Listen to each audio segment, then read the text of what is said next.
సత్యవతి తన కొడుకు వ్యాసుడిని తలుచుకుంది. తలుచుకున్న వెంటనే వ్యాసుడు అక్కడికొచ్చాడు.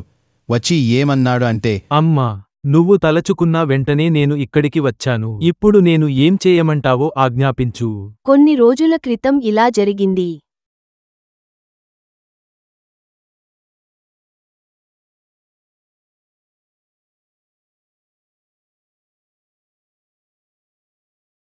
కూడా ఒక ఋషి లేకపోతే ముని దగ్గరికి వెళ్ళి ఒక పరిష్కారం తెలుసుకుందాం. ఇప్పుడు తమ్ముడు విచిత్ర వీరుడి భార్యలు ఇద్దరు పిల్లలు కావలని చాలా కోరికతో ఉన్నారు. వాళ్లకి పిల్లలను ప్రసాదించడానికి నిన్ను తలుచుకున్నాను. అమ్మా, నువ్వు చెప్పినట్టే వీళ్లకి పిల్లలను ప్రసాదిస్తాను. కానీ దీనికి ఒక మార్గం ఉంది. దాని పేరు నియోగ విధానం. దీనికి కొన్ని రూల్స్ ఉన్నాయి. ఆ రూల్స్ కరెక్ట్ గా పాటించాలి. ఎందుకు అంటే ఇది చాలా క్రిటికల్. మొదటిగా ఒక అర్హుడు అయిన వ్యక్తిని వెతకాలి.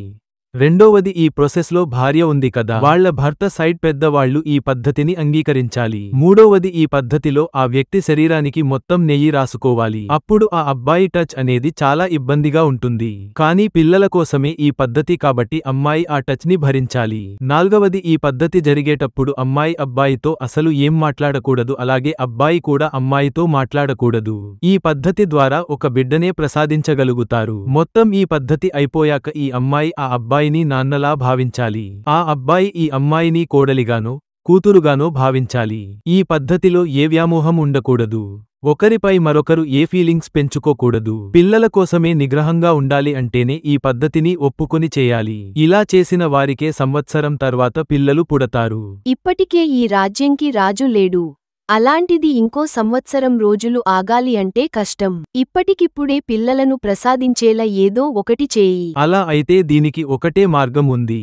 నేనే చాలా భయంకరంగా తయారు అయి వస్తాను. అలాగే నా దగ్గర నుండి చాలా ఘోరమైన వాసన వస్తుంటుంది. అయినా సరే వాళ్లు భయపడకుండా చీదరపడకుండా నన్ను సేవిస్తే వాళ్లకు చాలా మంచి పిల్లలు పుడతారు. మీ పెద్ద కోడలు అంబికాని సిద్ధంగా ఉంచండి అమ్మా.